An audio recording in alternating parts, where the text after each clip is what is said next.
welcome you all back to our channel UPSC Educare. You all know we were heading with NCERT series which we started from class 6 history textbook. Till today we have completed total 8 chapters in this book. Today we are going to begin with the 9th chapter which is New Empires and Kingdoms. In the last video I told you a story, I narrated you a story which connected Mauryan empires with that of the Gupta Empire. So we read about all the developments that took place in it along with the rulers. तो हमने शाकास कुशांस के बारे में पढ़ा था, canvas के बारे में पढ़ा, शुंग के बारे में मैंने आपको बताया था. तो these were all the rulers which changed in between them. But एक मौर्यन एम्पायर से अगर कोई बहुत सॉलिड बड़ा एम्पायर आया तो वो गुप्ता एम्पायर था. मौर्यन एम्पायर के बाद इंडो ग्रीक्स के बारे में पढ़ाई था हमने. शाकास उनको डिसेंड करने वाले कौन थे? तो कुशांस थे. अब इस चैप्टर में गुप्ता किंगडम जो है उसके बारे में, गुप्ता जो एम्पायर है उसके बारे में हम पढ़ेंगे. तो उसको शुरू करने से पहले अगेन एक स्टोरी नरेट करती हूँ. गुप्ता एम्पायर जो है it is said that it was founded around 275 AD. ठीक है. इससे पहले ना गुप्ता एम्पायर को 3 रिपब्लिक में डिवाइडेड था, मतलब 3 रिपब्लिक्स थे और together these 3 republics were known as युद्धोपजीवी.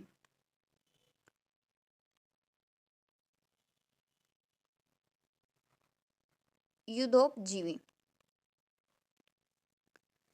उसके बाद में हमें ना समुद्रगुप्त की एक इंस्क्रिप्शन है, अलाहाबाद इंस्क्रिप्शन. ठीक है. ए. बी, अगर हम दूसरे इंस्क्रिप्शन की बात करें तो एक कुमार गुप्त एक रूलर थे, उनकी एक इंस्क्रिप्शन थी जिसका नाम था बिलसांद इंस्क्रिप्शन. फिर तीसरी इंस्क्रिप्शन है स्कंदगुप्त की, भीतरी इंस्क्रिप्शन. इन तीनों इंस्क्रिप्शन से हमें एक कॉमन नेम पता चलता है. वो कॉमन नेम किसका है? श्रीगुप्त का है.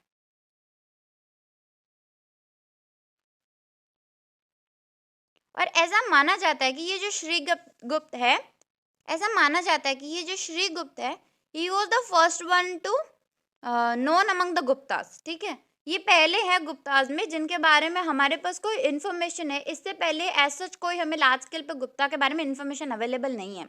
ठीक है. देन ये जो श्रीगुप्त थे, ठीक है, आपके जो श्रीगुप्त थे इनके सक्सेसर जो थे वो थे घटोत्कच. ठीक है. घटोत्कच. इसके बाद में अराउंड 319-20 AD के आसपास जो है चंद्रगुप्त होते हैं. इनका नाम भी चंद्रगुप्त है. ठीक है. He became the ruler. और यहां से शुरुआत होती है गुप्ता संवत की. It's a calendar.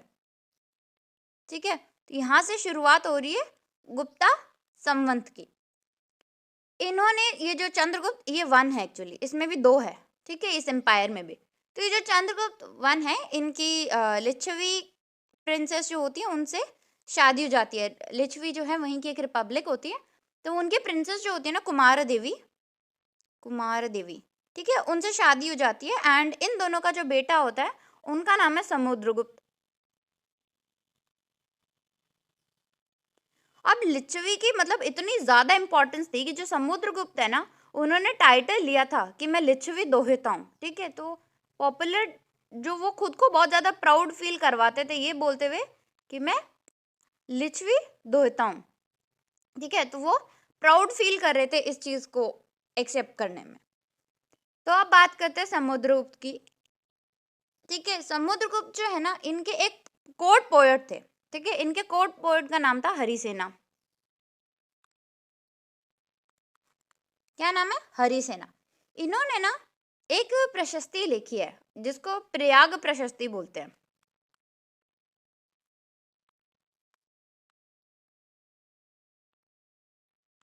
आइडियली देखा जाए ना तो ये प्रयाग प्यूलॉजी है. प्यूलॉजी का मतलब होता है ऐसा कुछ which is written in praise of someone. ठीक है. किसी की तारीफ में जब हम कुछ लिखते हैं ना तो हम उसको क्या बोलते हैं? प्यूलॉजी बोलते हैं. ठीक है. हम उसको क्या बोलेंगे? प्यूलॉजी बोलेंगे. आपके बुक के according it is known as prashasti. ठीक है. उसको प्रशस्ति भी बोलते हैं. प्रशस्ति का मतलब होता है किसी की तारीफ में लिखना. प्रशस्ति इज अ संस्कृत वर्ड.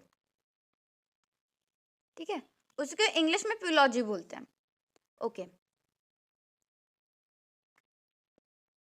अब आगे बात करते हैं एग्जैक्टली है क्या।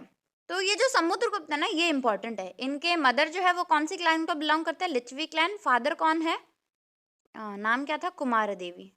फादर का नाम है Chandragupta and he is Chandragupta one of Gupta empire. ठीक है, इससे पहले हमने मौर्यन एम्पायर में चंद्रगुप्त पढ़ा है, ये अलग अलग है। ऐसा कहते हैं कि this Chandragupta one was the first one to took the title of Maharaja Dhiraj,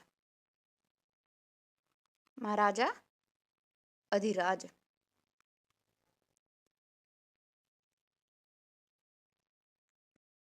ठीक है, he was the first ruler to took this title.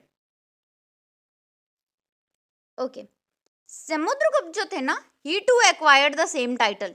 तो ये जो टाइटल है किसने लिया है, ये आप देखोगे कि समुद्रगुप्त ने भी ये सेम टाइटल जो है वो लिया था। ठीक है, लेकिन समुद्रगुप्त का खाली ये एक ही टाइटल नहीं था, उन्होंने अलग अलग विक्ट्रीज के बाद में अलग अलग टाइटल्स जो है वो लिए हैं। जैसे अश्वमेधा पराक्रम भी था, अप्रतिरता भी था उनका, और व्यग्र प्रकरमा भी था। तो ये सारे उनके मतलब बहुत सारे टाइटल्स है जो उन्होंने लिए थे। ये एक बेसिक इन्फॉर्मेशन थी जो मैं आपको देना चाहती थी, तो इसको आप रखिएगा। अब हम चैप्टर पढ़ते हैं। चैप्टर है prashasti and what they tell us. तो आई ऑलरेडी टोल्ड यू कि उन जो समुद्रगुप्त है, he was the very famous ruler of the Gupta dynasty. His mother, who was the mother, Kumar Devi, she belong to a Lichchhavi clan. His father Chandragupta one. Okay, he was the founder of the, he is known as the founder of the Gupta Empire. He started the Gupta Samvant, the calendar. Okay, then he took the title of Maharaja Dhiraj. This title was also adopted by whom? Samudragupta. तो ये चीज मैंने आपको बता दी। Harisena was the court poet of Samudragupta and he wrote what? He wrote Prayag Prashasti, which is Puology. That means written in praise of somebody. So in this Prashasti, what is it telling us about? Okay, so Samudragupt's Prashasti, what does it tell us about? ये क्या बताती है? It is composed in very very long sentences. बड़े लंबे लंबे sentence लिखे हैं, मतलब 5-6 लाइनों का उनका एक सेंटेंस है। Okay, what they did in it is that they glorified the king. Okay, और उन्होंने इतना ज्यादा ग्लोरीफाई कर दिया that this Samudragupta, he was equated to whom?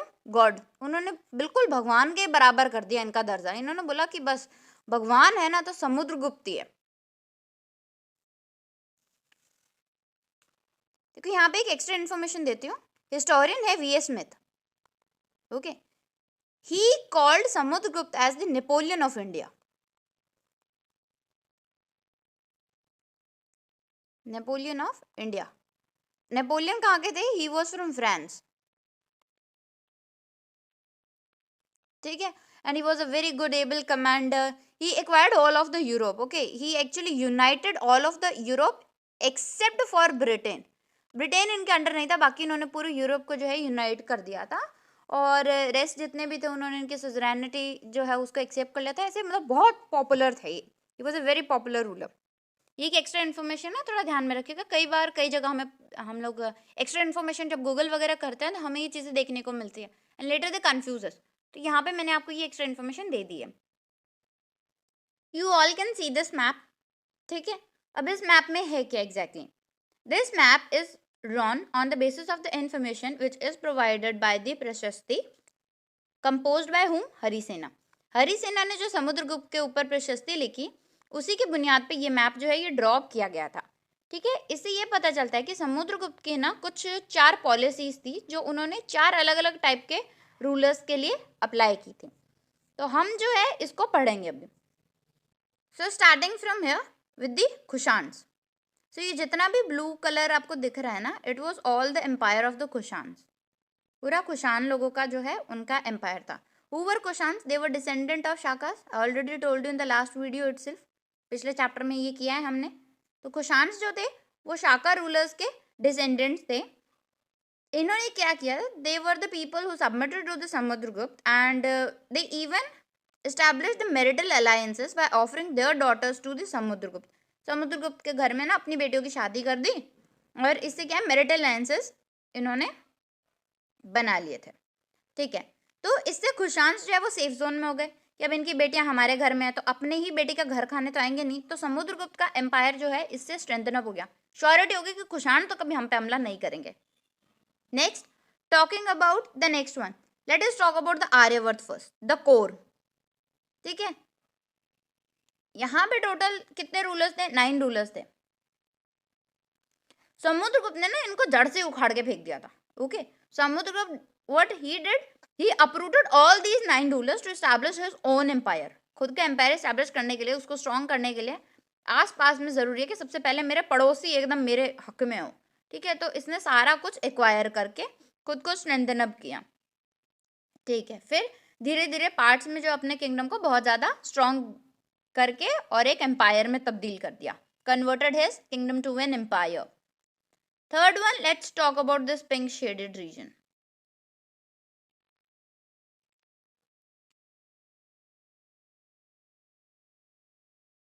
आप देख सकते हो असम का रीजन भी कवर्ड है इसमें, बंगाल का रीजन भी कवर्ड है। ठीक है, तो ये सारा रीजन कवर्ड है। तो ये वाला जो इलाका था,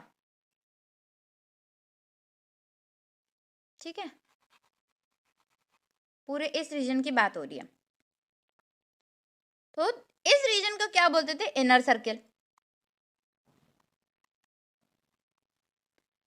These people they used to follow the orders of the king. ठीक है, वो ऑर्डर फॉलो करते थे, followed the orders। ठीक है, ये हो गई first time. They use to even bring the tributes, तो ये ट्रिब्यूट्स भी लाते थे। They were the people who even attended the courts. ठीक है, तो जब भी कोर्ट्स लगते थे ना, तो they use to attend courts as well. तो जब भी कोई सभा वगैरह होती थी कोर्ट में समुद्रगुप्त के, तो ये यहाँ से समुद्रगुप्त के कोर्ट में जाते थे और वहाँ पे जो भी कुछ नया फैसले वगैरह हो रहे हैं या कुछ भी उनके काम का होता था, उन्हें बुलाया जाता था, या समुद्रगुप्त ने बुला दिया कि भाई यहाँ पे पधारें, तशरीफ रखें, तो वो फिर आते थे। तो ये हो गई इनकी बात।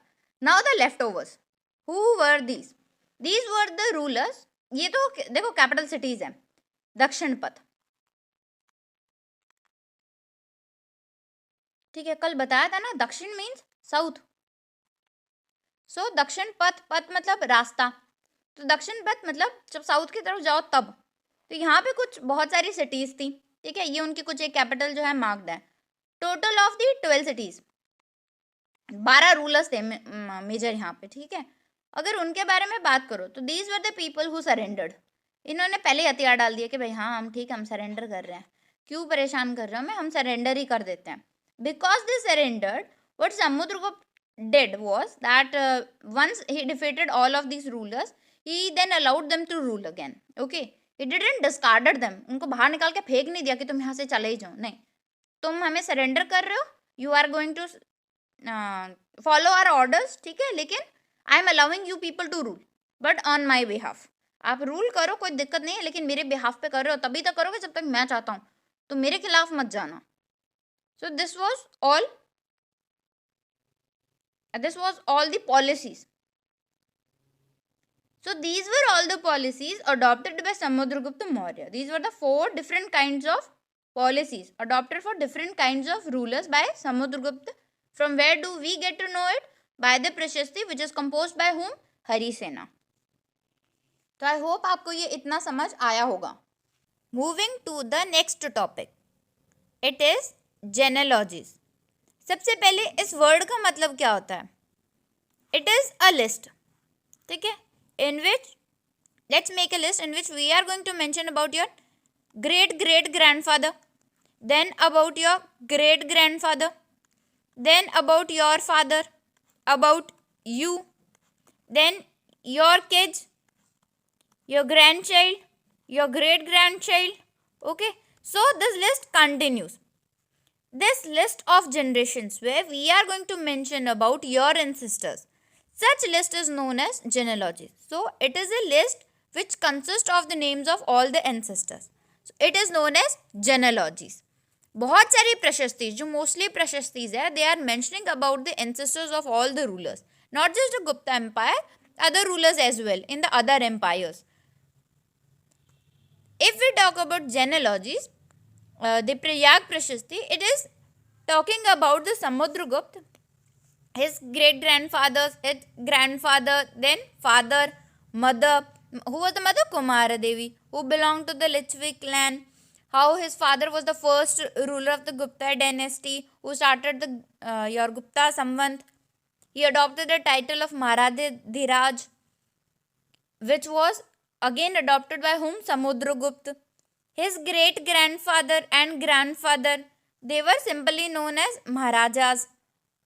So it seems that they might have increased, their importance might have rose gradually, not in one day. जैसे पहले अगर किसी को महाराज बोल रहे हैं, फिर उसको महाराजा धीराज बोल रहे हैं, उससे पहले सिर्फ राजा ही बोल रहे हैं, तो इसका मतलब धीरे धीरे उसका पावर जो है, पोजीशन और पावर दोनों इंक्रीज हुए हैं.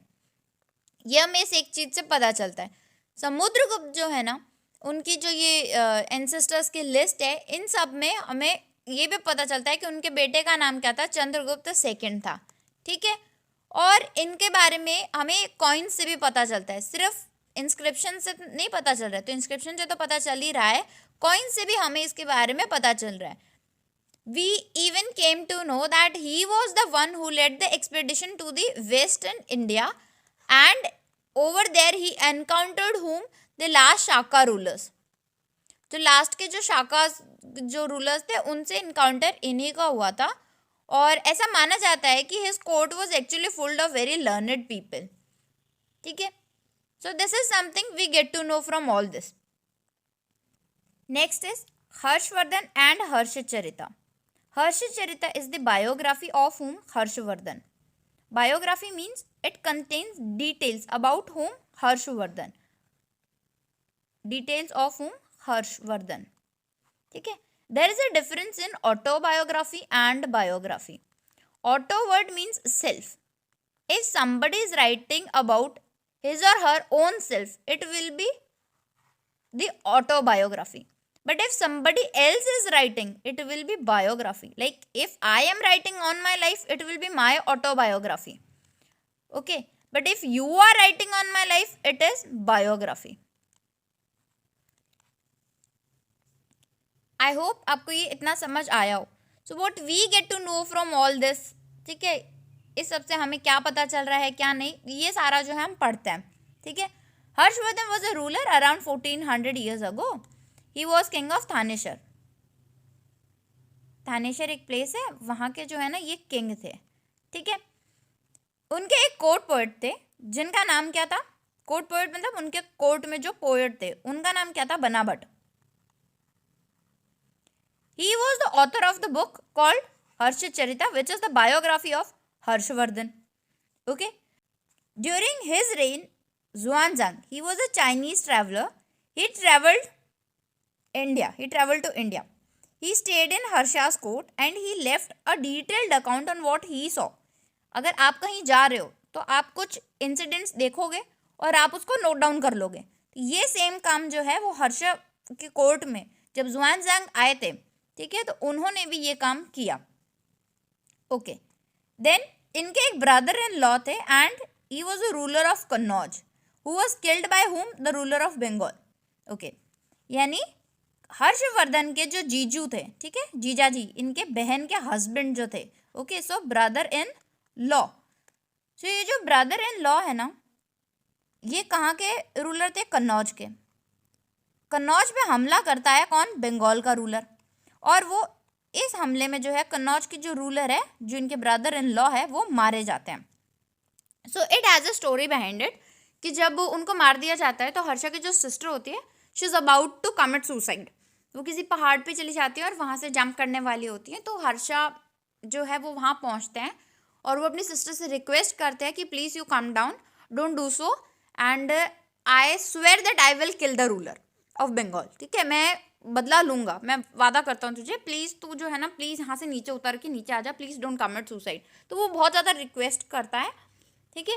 इसके बाद में हर्षा क्या करता है? उसने शपथ ली होती है. तो what he will do, what he did was he took over Kannauj. ठीक है. उन्होंने पहले तो कन्नौज को लिया, कन्नौज की कमांड संभाली कि जो मेरा है पहले उसको तो एक्वायर करूँ. उसके बाद में what he did, he took the help of the military and led that army against whom? Bengal. Army against whom? Bengal. तो बंगाल के खिलाफ जो है ना वो आर्मी लगाते हैं। ही कनकर्ड बोथ मगध, जो मगध का इलाका था उसको भी एक्वायर कर लेते हैं और बंगाल को भी जो है एक्वायर कर लेते हैं। ठीक है, और बंगाल को बोलते हैं कि he might have acquired it probably. Probably word है, मतलब समझा जाता है कि हाँ एक्वायर कर लिया होगा, हमें कहीं पे मेंशन एज सच मिलता नहीं है। देखो यहाँ पे एक चीज़ का नोट लेना, हर्षवर्धन के बारे में एक और जगह हमें मिलता है, हम आगे पढ़ेंगे भी इसके बारे में। पुलकेशिन एक किंग थे, ठीक है, पुलकेशिन सेकंड, उनके कोर्ट पोएट थे रवि कीर्ति। ठीक है, इनके भी है ना जो इंस्क्रिप्शंस वगैरह है उसमें हमें जिक्र मिलता है। Pulakeshin second belong to which dynasty, so he was from Chalukya dynasty. ठीक है, और ये डायनेस्टी है का नर्मदा रिवर है ना उसके साउथ में। ठीक है, रिवर नर्मदा के साउथ में। ऐसा मानते हैं कि जब हर्षवर्धन एक्सपेंड कर रहे थे अपने एम्पायर को, तो पुलकेशिन सेकंड जो है he was the best known ruler of the Chalukya dynasty, he stopped him. So he was the one who used to check the growth of him, Harshavardhana, कि ये कितना ग्रो कर रहे हैं। ठीक है, ये हमारी तरफ कितना आ चुके हैं, तो ये सारा जो चेक करने का काम करते थे ये कौन कर रहे थे, आपके पुलकेशिन सेकंड कर रहे थे, और विच डायनेस्टी, चालुक्य डायनेस्टी। तो इस टॉपिक में आपके इतना ही दिया है ना, मैंने थोड़ा एक्स्ट्रा इन्फॉर्मेशन दे दिया, narrated that story and all. अब बॉक्सेस गिवन जो इंपॉर्टेंट है ये मैं बता चुकी हूँ। हर्षन कन्नौज को ले लिया था, आर्मी लगाई उन्होंने बंगाल रूलर के खिलाफ, उन्होंने बंगाल को प्रोबेबली कनकर किया होगा, मगध को तो डेफिनेटली कर लिया था। पुलकेशिन सेकंड ने उनको डेक्कन में रोक लिया था। आई already told you that he was checking the expeditions of him, Harshvardhan, and he belonged to which dynasty, Chalukya dynasty, and even he was the most famous ruler of the Chalukya dynasty. Harshacharita is the biography. It is written in which language? Sanskrit, by whom? Banabhatta, who was the court poet of Harshvardhan. Okay, then talking about Vikram Samvat, इसका era शुरू हुआ था 58 BC में, और माना जाता है कि चंद्रगुप्त सेकंड जो है ही वाज द फाउंडर, वो इसके फाउंडर थे। Chandragupta second, son of him, Samudragupta.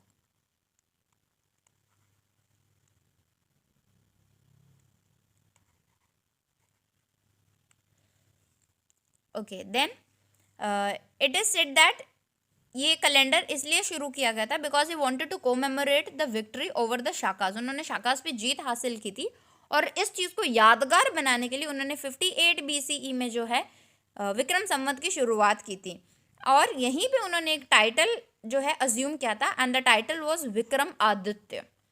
ये टाइटल जो है ना ये लेटर ऑन बहुत सारे किंग्स ने अडॉप्ट किया, बहुत ज़्यादा। इंडियन हिस्ट्री में बहुत सारे विक्रमादित्य हैं। So he was the one who assume the title of Vikramaditya. तो यहाँ आपका ये बॉक्स भी कवर हो जाता है। Next is the Pallavas, Chalukyas, Pulakeshin और उनकी प्रशस्तियाँ, इनके बारे में देखते हैं। देखो साउथ इंडिया की अगर बात करोगे ना तो दो बहुत बड़े बड़े एम्पायर्स थे, एक पल्लवास था, एक चालुक्यास था। पल्लवा जो है इनकी कैपिटल अगर कोई थी तो वो थी कांचीपुरम। कैपिटल कौन सी है? कांचीपुरम है। ओके, चालुक्यास की कैपिटल की अगर बात करोगे तो इनकी कैपिटल थी एहियोल। ठीक है, इनका एरिया कहाँ पे था? कावेरी रिवर जो है उसके आसपास का, रिवर कावेरी का अराउंड का जो एरिया है वहाँ पे इनका रास्ता। और इनका बोलोगे तो दो नदियाँ हैं, एक तो है रिवर तुंगभद्रा और एक रिवर थी आपकी कृष्णा। इन दोनों के बीच में, मतलब एक तरफ तुंगभद्रा बह रही है, एक तरफ कृष्णा बह रही है, तो देखो जब दो रिवर के बीच का लैंड होता है ना, इसको बोलते हैं दो आब। यानी ऐसा रीजन जो दो आब यानी वाटर, दो पानी वाली दो नदियों के बीच में है, उसको हम बोलते हैं दोआब रीजन। ठीक है, तो ये कहाँ पे था? रिवर तुंगभद्रा और रिवर कृष्णा जो है उसके बीच में था। ये कहाँ पर है? कौन सी रिवर के आसपास है? कावेरी।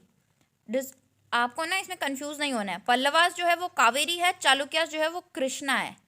ठीक है, आई होप आपको ये क्लियर है। कैपिटल एहियोल है यहाँ की कांचीपुरम है। ठीक है, एहियोल जो है ना it was both a trading and religious center, ये ट्रेडिंग सेंटर भी था और रिलीजियस सेंटर भी था, ठीक है।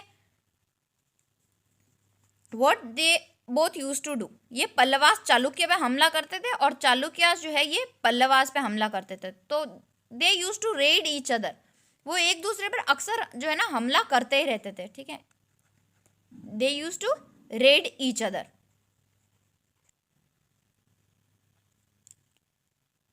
Then next best known Chalukya ruler कौन था, we have already discussed it, he was Pulakeshin two. Pulakeshin two, इनके प्रशस्ति किसने कंपोज किए, इनके कोर्ट पोएट जिनका नाम अभी बताया था मैंने, रवि कीर्ति उनका नाम था। उन्होंने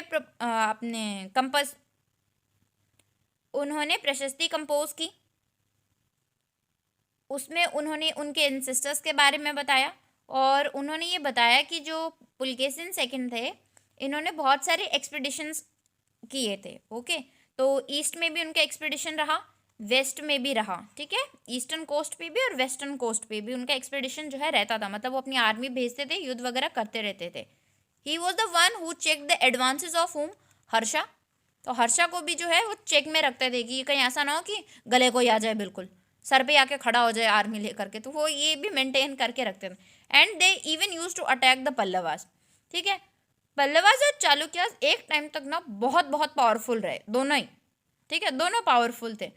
but soon they were overtook by two another empires, ठीक है। और दो ऐसे एम्पायर्स आए जिन्होंने इन दोनों का ही पत्ता काट दिया। तो वो कौन थे, एक थे राष्ट्रकूटास और दूसरा था Chola dynasty. So these two dynasties they were responsible and they were the one who replaced hmm, Pallavas and Chalukyas. इन दोनों को रिप्लेस किसने किया था, तो आपके राष्ट्रकूटा और चोला डायनेस्टीज ने इनको रिप्लेस कर दिया था। ये जो चोलास है ना, इनके भी दो पार्ट थे, इवन अर्ली चोलास भी हैं और हमारे पास लेटर चोलास का भी जो है डिस्क्रिप्शन मिलता है। इतना डिटेल में आपके दिया नहीं है, मैंने बस एक रफ आइडिया दे दिया आपको। Talking about Chalukyas, I already told you, उनका कैपिटल एहियोल था। Area around Raichur Doab. रायचूर दोआब कौन सा है, between river Krishna and river Tungabhadra, इन दोनों के बीच का जो दोआब है उसका नाम है Raichur Doab. Aihole trading religious centre दोनों था। Best known ruler Pulakeshin second. उनकी प्रशस्ति हु कंपोज्ड इट, तो Ravi Kirti was the one who composed it. उनके एंसेस्टर्स यानी पूर्वजों के बारे में से बताया है। पुलकेशिन को किंगडम जो है वो अपने अंकल से मिला था, ठीक है, अपने चाचा से या बड़े पापा से, उनका खुद के फादर का नहीं था। उन्होंने एक्सपेडिशन किए थे ईस्ट और वेस्ट कोस्ट दोनों पे।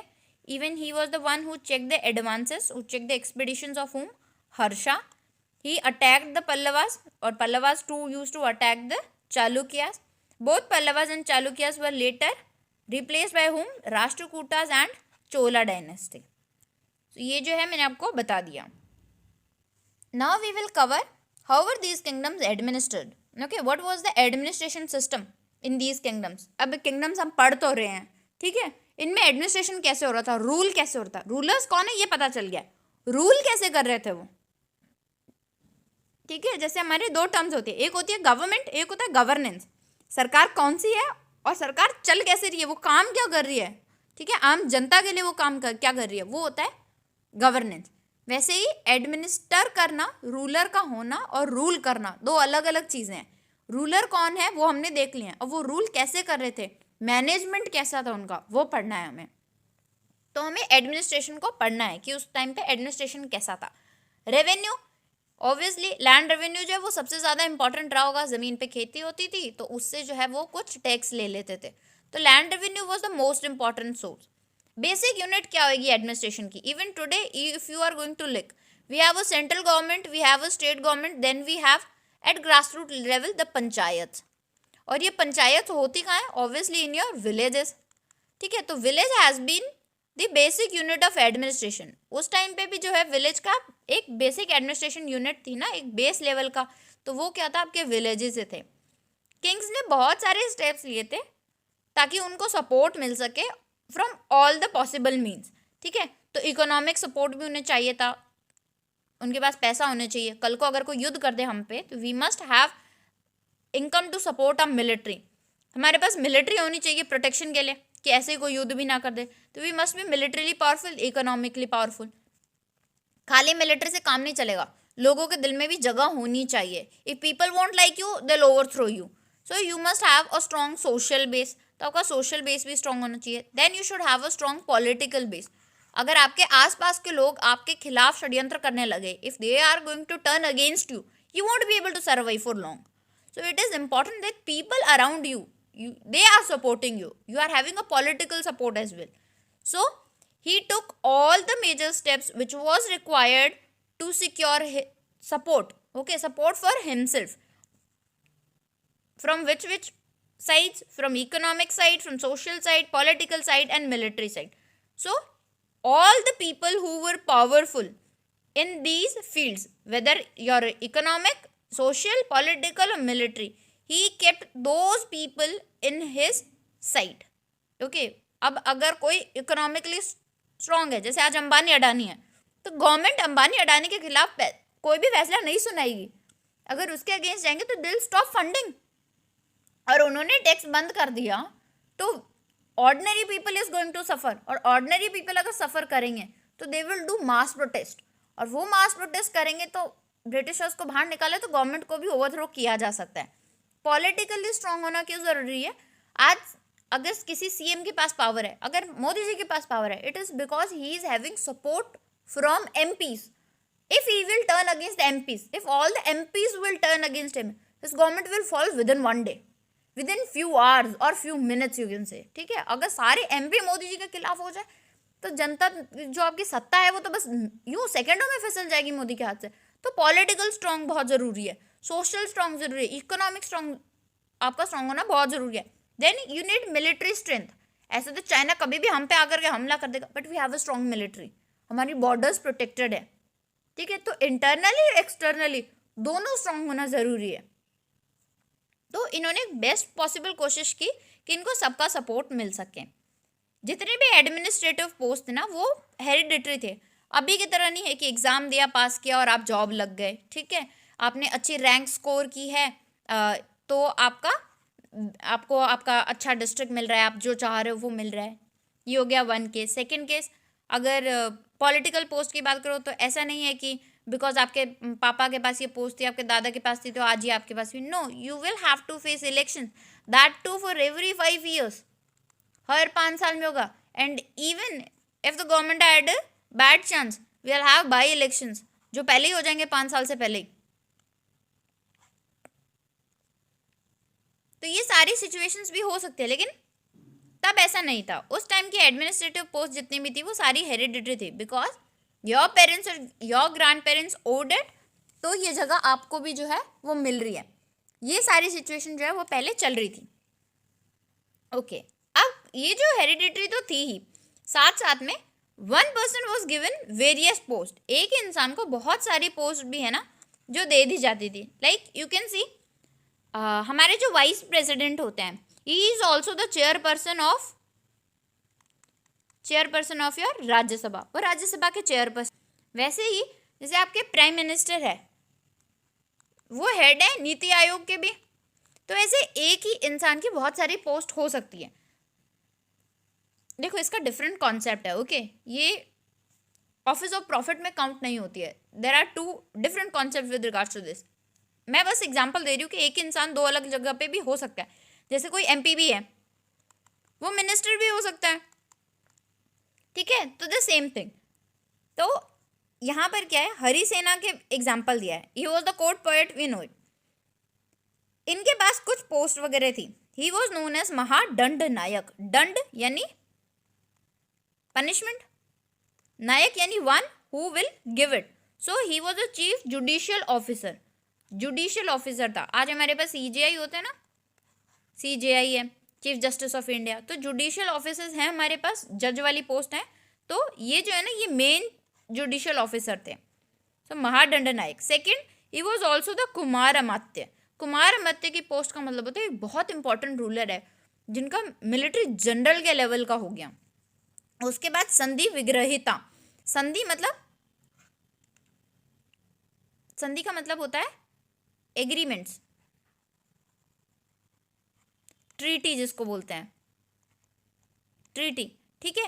तो he was the one who used to sort the matters, war और पीस का जो मिनिस्टर थे, वो जो मैटर सॉर्ट करने का है वो सारा यही देखते थे। Okay, so that means one person held several post. Okay, several post were offered to whom, one person, एक इंसान के पास बहुत सारी पोस्ट भी मिनिस्ट्री में हो सकती थी, जैसे हरिसेना के पास फॉर एग्जाम्पल थी। This is one thing that we have learn from it. Okay, second thing, what about important people who had local say. कुछ लोग ऐसे भी होंगे ना जिनका अपने इलाके में बड़ा दबदबा होगा, दूसरे में हो ना हो, खुद में बहुत है। तो ऐसे भी कुछ एग्जाम्पल्स देखते हैं, ठीक है। जैसे नगर श्रेष्ठी हो गया, ही वॉज द चीफ बैंकर, या फिर उस सिटी का जो सबसे मतलब पैसे वाला इंसान था ना, वो एक बैंकर था, ठीक है, बैंक की तरह काम कर रहा है, तो वो होता था नगर श्रेष्ठी। फिर हमारे पास कुछ मर्चेंट क्लास होती थी, उनके कारवांस, कारवांस मतलब ग्रुप होते थे। उस मर्चेंट क्लास का देखा होगा ना, यूनियन लीडर्स होते हैं फैक्ट्री वगैरह में, वैसे ही एक मर्चेंट क्लास का भी लीडर होता था जिसे सार्थवा बोलते थे। उसका पूरा दबदबा था सारी मर्चेंट क्लास में। उसके बाद में कुछ चीफ क्राफ्ट्समैन होते थे, उनका भी होगा एक ग्रुप होगा, एक ऑर्गेनाइजेशन होगा, उस ऑर्गेनाइजेशन का कोई हेड होगा, उसे बोलते थे प्राथमिक कुलिका। Then we had head of Kayasth, scribes का भी जो है हेड होते थे। तो इन लोगों का जो है ना बहुत बहुत ज़्यादा इंपॉर्टेंस ही होता था अपने अपने लोकल एरिया में, ठीक है, अपने अपने लोकल एरिया में। तो ये बहुत ज़्यादा इफेक्टिव थे। बट जब भी रूलर कमज़ोर पड़ता था, ठीक है, तो वो क्या करते थे, वो आते थे और ये जो पावरफुल रूलर है इसको हटाया और अपना नया इंडिपेंडेंट किंगडम बना लिया, या बोल दिया कि आज के बाद मैं तेरी नहीं सुनूंगा, जा कर ले जो कर सकता है। ओके, तो अपना जो इंडिपेंडेंट किंगडम है ये कार्व आउट कर लेते थे, निकाल लेते थे। तो देर होती थी कि बस राजा मर जाए, उसी का इंतजार होता था कि यार राजा कमज़ोर हो जाए फिर हम देख लेंगे। तो ये चीज़ें भी है जो यहाँ पे विटनेस की गई है, ये चीज़ें भी देखी गई है। So this was the administration, की वहाँ पे एडमिनिस्ट्रेशन कैसे चल रहा था। Now next, a new kind of army. देखो कुछ लोग जो है ना वो पूरी वेल मेंटेन्ड आर्मी रखते थे, जैसे एलिफेंट्स हो गए, चैरियट्स, ठीक है, आपकी कैवेलरी रख रहे हैं, फुट सोल्जर्स रख रहे हैं। ये तो एक नॉर्मल सिस्टम था कि राजा रख रहा है। अब एक नया टाइप का एक आर्मी का सिस्टम आने लग गया, उस सिस्टम को बोलते थे सामंतास। देखो इसमें क्या होता है कि एक किंग है सपोजिटली, ठीक है, उसने आपको जो है एक सामंत चूज कर लिया। Now you are the one who is going to maintain army on his behalf, यानी किंग के बिहाफ पे आप आर्मी को मेंटेन करने वाले हो, you are the military leader. जब भी किंग बोलेगा कि I need army, you are the one who is going to supply the army. इसके पास खुद की आर्मी नहीं है, ये आपकी आर्मी पे डिपेंडेंट है। तो जब भी आर्मी की जरूरत पड़ेगी ये आपको बोलेंगे और आप इनको आर्मी दोगे। बदले में आपको क्या मिलेगा, बदले में आपको कुछ रेवेन्यू मिलेगा, ठीक है। ये एक टाइप का था कि डायरेक्ट रेवेन्यू, मैं आपको इसके बदले में आपको पे कर रही हूँ, ठीक है, आपकी सर्विसेज के लिए आपको पे कर रही हूँ। This was one way. Second thing was land grants, मतलब मैंने आपको ज़मीन दे दी, ठीक है, अब इस ज़मीन से आपको जितना आ रहा है खर्चा, जो भी मतलब पैसे आ रहे हैं उससे आप आर्मी मेंटेन करो, ठीक है। ये एक प्रोसेस हो सकता है। दूसरा वे ये भी हो सकता है कि मैंने आपको बहुत ज़्यादा बड़ी लैंड दे दी है और बोल दिया कि जितना आर्मी के लिए रिक्वायर्ड है उतना ले लो, जितना आपके लिए रिक्वायर्ड है एज ए सैलरी वो ले लो, और रेस्ट जो बच गया है ना वो सारा मुझे डिपॉजिट कर दो। तो this can be the third system. तो ऐसे लोग जो आर्मी मेंटेन कर रहे किसके बिहाफ पे, किंग के बिहाफ पे, इन लोगों को बोलते थे सामंतास, ठीक है, इन्हें क्या बोलते थे, सामंतास बोलते थे। They use to supply the army to king whenever king asked, whenever king required. Some of them received what? Land grants for it. For maintaining this army, they was given what? Land grants.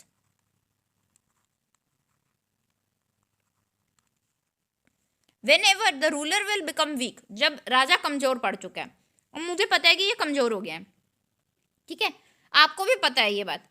अब मेरे पास तो army है नहीं कि मैं इसको overthrow कर दूं, but you are maintaining army on his behalf.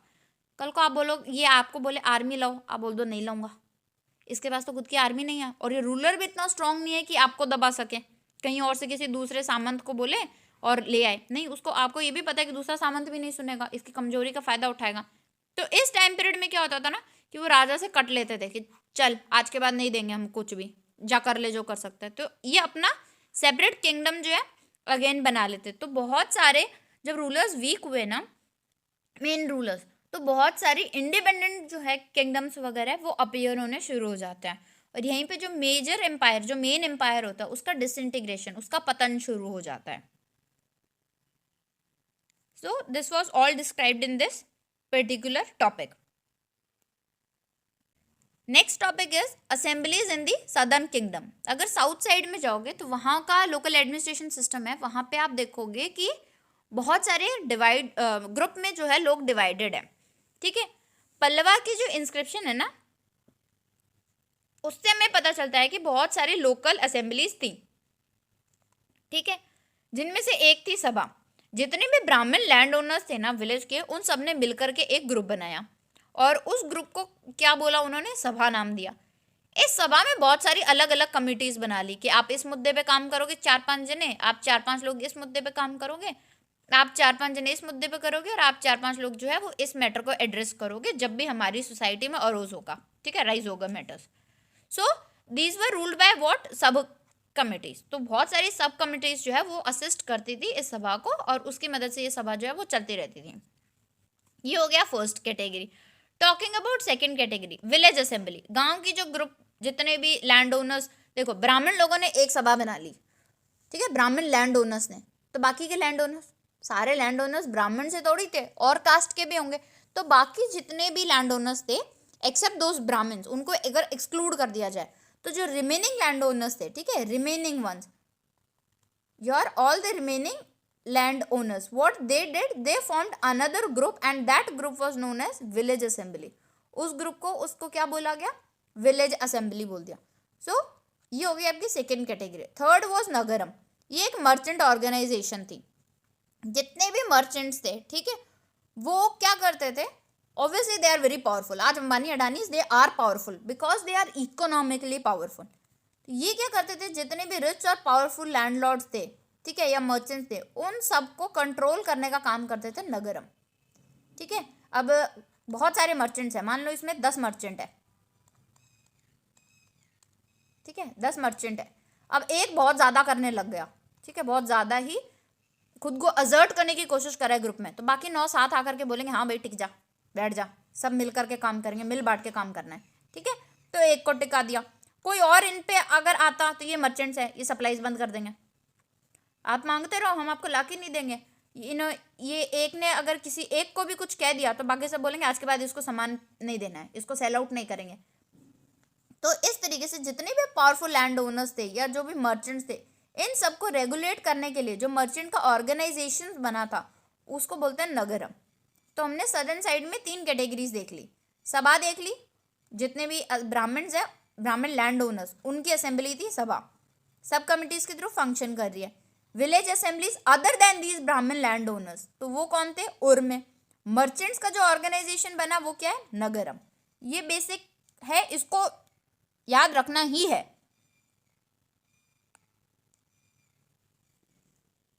ये तो हो गई पावरफुल पीपल की बात. ठीक है, कि राजा महाराजा जो है वो एडमिनिस्ट्रेशन कैसे रख रहे हैं, लोकल एडमिनिस्ट्रेशन कैसे हैंडल हो रहा है, ये सब हमने देख लिया.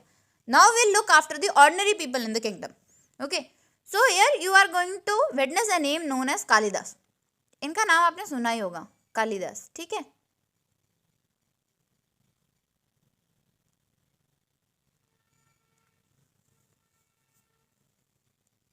ही हैज रिटन अ प्ले. ठीक है, उन्होंने प्ले लिखा है. उनके प्ले से क्या पता चलता है कि जो किंग और ब्राह्मण क्लास है ना, ये तो मोस्टली संस्कृत स्पीकिंग है. ये लोग क्या है, संस्कृत बोलते हैं. Okay, but talking about ordinary people, they use to speak in Prakrit language. उनकी लैंग्वेज प्राकृत है, यानी संस्कृत हर किसी को नहीं आती थी. ब्राह्मण्स, मोस्टली ब्राह्मण्स और जो किंग है, उन्होंने अपने प्ले में इन्हीं लोगों को संस्कृत बोलते हुए दिखाया. जबकि ऑर्डिनरी मेन और वुमेन जो है वो कौन सी लैंग्वेज यूज करे, प्राकृत. इनका सबसे फेमस प्ले अगर कोई है तो वो है अभिजाना शकुंतलम. ठीक है, it is about the love story of king Dushyant and Shakuntala. इनकी लव स्टोरी के बारे में जो है इसमें लिखा हुआ है. उसके बाद में ये हो गई एक बात कालिदास की. Second is about Faxian. He was the Chinese traveller again. He has written about what he noticed in the society with regards to whom, the untouchables. तो इनकी कंडीशन क्या थी, what was their plight, how were they treated. So इसने इस चीज़ के बारे में लिखा है। तो एग्जैक्टली इन्होंने लिखा क्या इसमें, he has written that whenever the people who were considered untouchable, if such a man entered the town or a marketplace, he was supposed to strike a piece of wood. By listening that, by hearing that sound, people around there present in the market places, they would get to know what does that mean, and they would make sure that they don't touch him or do not brush against him. Okay, तो इसका मतलब क्या निकलता है कि वो मतलब उसको साया भी, अगर उसका साया अगर मेरे साये को छू गया तो मैं अपवित्र हो गया, I am defiled. This was the thought process. तो इन्होंने यही चीज़ लिखी है, फाजियान ने लिखा है कि जब भी एक अनटचेबल, जिन लोगों को अनटचेबल बोलते हैं, अगर उस कैटेगरी का कोई आदमी मार्केट में आ जाता है, सिटी में एंटर करता है, तो एक लकड़ी का डंडा तो पहले वो अपने साथ लेके आएगा, और जैसे जैसे वो चलता जाएगा ना, वैसे वैसे वो आपके ज़मीन पे मारते हुए चलेगा उस डंडे को। जैसे ही लोगों को आवाज़ सुनाई देगी ना उस डंडे की कि वो ज़मीन पे कोई डंडा मारा है, वो समझ जाएंगे कि ये अनटचेबल लोग जो है ना, अछूत लोग जो हैं, ये आ रहे हैं। तो वो क्या करेंगे, नज़रें चुराएंगे, कोशिश करेंगे कि खुद का साया और उनका जो साया है ना, उन अनटचेबल्स की जो परछाई है, उनका जो शेडो है, वो भी हमारी शेडो को टच नहीं करे। If it their shadow will touch our shadow, we will get defiled. अगर उनकी परछाई भी हमारी परछाई को छू गई ना, तो हम अपवित्र हो जाएंगे। ये उनका थॉट प्रोसेस था। तो उन्होंने ये सब लिखा है, ठीक है। बहुत ज़्यादा पेनफुल है ये कि यार कोई ऐसे भी कैसे कंसिडर कर सकता है, बट हाँ ऐसा कंसिडर किया जाता था। ओके, देन टॉकिंग अबाउट बन्ना भट्ट। देखो बन्ना भट्ट ने ना बहुत अच्छी डिटेलिंग्स दी है हमें कि किसके बारे में दी है, आर्मी के बारे में दी है, कि राजा की जो आर्मी है वो कैसी थी, ठीक है। तो उन्होंने बिल्कुल मेंशन किया है कि बहुत सारे आर्मी के इक्विपमेंट्स वगैरह देखने को मिलते थे, आर्मी मैनेज कैसे हो रही थी, उनके आर्मी में आपके सब कुछ थे, जैसे कैवेलरी हो गया है, आपके फुट सोल्जर्स हो गए, एलिफेंट्स हो गए, these all were the part of the army, king use to maintain it. He has mentioned even about the samantas वाला ये जो सिस्टम है, उसके बारे में थोड़ा बहुत हमें जो जिक्र है उसके करने को, वो देखने को हमें मिलता है।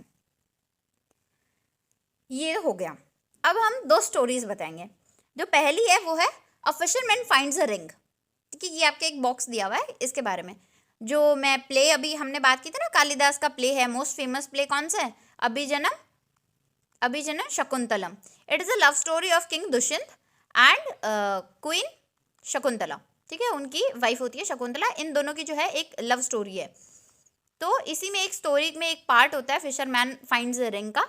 वो पार्ट कुछ इस तरीके से है कि जो शकुंतला जो रानी होती है ना, उनको एक रिंग गिफ्ट की होती है राजा दुष्यंत ने, ठीक है। तो जब वो रिवर में पानी पीने के लिए जाती है और वो हाथ डालती है उसमें रिवर में, तो उनकी वो अंगूठी गिर के उस पानी में गिर जाती है। जब वहाँ पे फिश आती है ना, ठीक है, तो वो फिश वो क्या है, वो पानी पीती है, तो she that fish engulfs that ring, ठीक है, वो गटक लेती है उस रिंग को, जो है वो खा जाती है।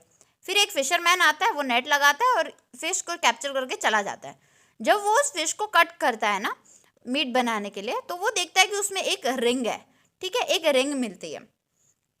वो समझ जाता है कि ये रिंग तो क्वीन की हो सकती है, क्योंकि इतनी ब्यूटीफुल रिंग और किसी की नहीं हो सकती। तो वो जो है राजा के दरबार में जाता है। दरबार के बाहर दो सैनिक खड़े होते हैं, ठीक है, दो सैनिक खड़े हैं। तो वो जो है ना, वो रोक लेते हैं इसे, वो इस फिशरमैन को रोक लेते हैं। फिशरमैन को रोक के बोलते हैं, तो फिशरमैन बोलता है कि भाई मेरे को अंदर जाना है क्योंकि मुझे मिलना है, राजा से मिलना है, मेरे को अंगूठी मिली है तो मुझे उन्हें रिटर्न करनी है। तो ये दोनों से बोलते हैं कि ठीक है हम मिलने देंगे, पर हमारी एक शर्त है। तो बोलते हैं क्या, कि आपको ना जो भी गिफ्ट मिलेगा राजा से, जो भी आपको रिवॉर्ड मिलेगा, वो रिवॉर्ड हमसे ना डिवाइड करना होगा, आपको बांटना पड़ेगा। तो फिशरमैन जो है वो एग्री कर देता है। फिर वो अंदर जाते हैं। तो फिशरमैन महाराज के पास जाता है, तो महाराज बड़े खुश होते हैं उस रिंग को देख के, क्योंकि it was very precious to them. तो वो रिंग को देख के खुश होते हैं, तो वो रिवॉर्ड अनाउंस करते हैं। रिवॉर्ड अनाउंस करने के लिए वो उसी फिशरमैन को बोलता है कि भाई बता तुझे क्या चाहिए, व्हाट डू यू वांट। तो फिशरमैन बोलता है कि मुझे तो कोड़े चाहिए, ठीक है, मुझे ना डंडे पड़वाओ, ठीक है।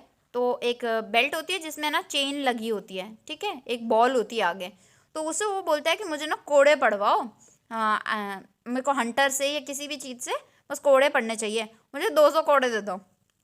तो राजा को और मतलब जितने भी कोर्ट में लोग मौजूद होते सबको हैरानी होती है, यार ये कोड़े कैसे मांग रहा है। तो राजा ने उससे पूछा इसकी कोई वजह, तो बोलता है सारे मुझे थोड़ी खाने हैं। वो जो बाहर जो तो आपके गेट में थे ना, उन्होंने मुझे ये बोला था कि जो भी रिवॉर्ड मिले ना वो हम हाफ हाफ करेंगे, सो वो तो डिवाइड हो जाएंगे, इसलिए मुझे ये चाहिए। तो this is a very good story about it. Second is about army. Okay, king का जो आर्मी था उसके बारे में दिया है।